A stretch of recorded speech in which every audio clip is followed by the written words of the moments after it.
Se dice que usted fue traicionado por el sector militar, al que en su gobierno se había dado financiamiento y prebendas superiores a los que se había dado en el gobierno de la democracia cristiana. ¿Qué piensa usted de eso? Mire, sí fui traicionado por la cúpula.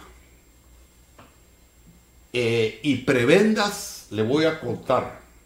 La cosa más importante que yo hice por el ejército fue darle salario mínimo, como cualquier ciudadano al soldado. El soldado ganaba $40, es decir, el equivalente a $40, de los cuales 20 se le mandaba a la familia y 20 le quedaban a él. El ejército, para agarrar soldados, se tenía un procedimiento que se llamaba el cupo. Yo no sé si hay alguno que se recuerde de eso. Pero ¿qué era el cupo? Iban con lazos a los mercados de los municipios. Y con lazos se agarraban a los soldados y se les llevaba a los cuarteles y ahí se les rapaba y se les empezaba a dar la instrucción militar. Las madres llegaban a llorar, las esposas, y entonces empezaban ahí a ver a quién dejaban adentro y a quién salía de acuerdo a las necesidades que hubieran en esas familias. Cuando yo me di cuenta de esto, bueno, yo viví esa situación y nunca estuve de acuerdo con ella. La prebenda más grande que yo le di al ejército es ponerle un sueldo digno al soldado, para que ya no hubiera cupo en el país, para que ya no hubiera persecución, y que el soldado y que el campesino y que el que quisiera ser soldado lo hiciera por una decisión autónoma, y que tuviera un sueldo, y que el ejército fuera lo que yo visualizaba al ejército en tiempo de paz, una institución que permitiera la movilidad social, que pudiera agarrar campesinos y gente marginada que no tenía opción, que la pudiera llevar a entender lo que era la disciplina, que la enseñara a leer, que la enseñara en un oficio, y que la incorporara dignamente a la vida. Esa era la idea que yo tenía del ejército en tiempo de paz. Lamentablemente, cuando se llegó a firmar finalmente los acuerdos de paz, no se tenía una conciencia clara de qué es lo que se quería del ejército.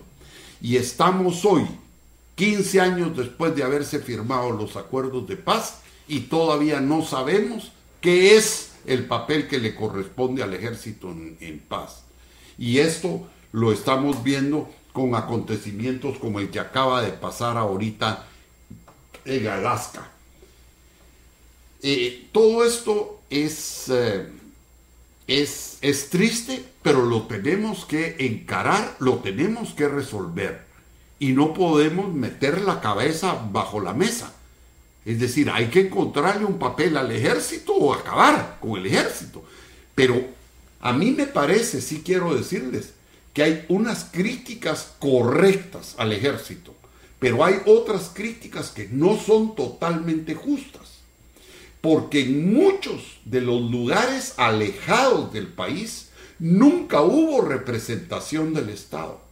La única representación del Estado que existía casi era el destacamiento militar. Y cuando había un enfermo, era el jeep del destacamiento el que lo sacaba. Cuando se iba un puente, era el destacamiento el que lo reconstruía. Es decir, el ejército tenía en Guatemala una función social. Y yo miraba que esa función teníamos en el proceso ya de paz y sin guerra, que hacer que el ejército cumpliera en mejor forma esa situación. Hacia ahí es a donde estaban mis prebendas. Hubo prebendas, sí, para las viudas, como la hubo también para las viudas de los que estaban en el conflicto por el lado de la guerrilla.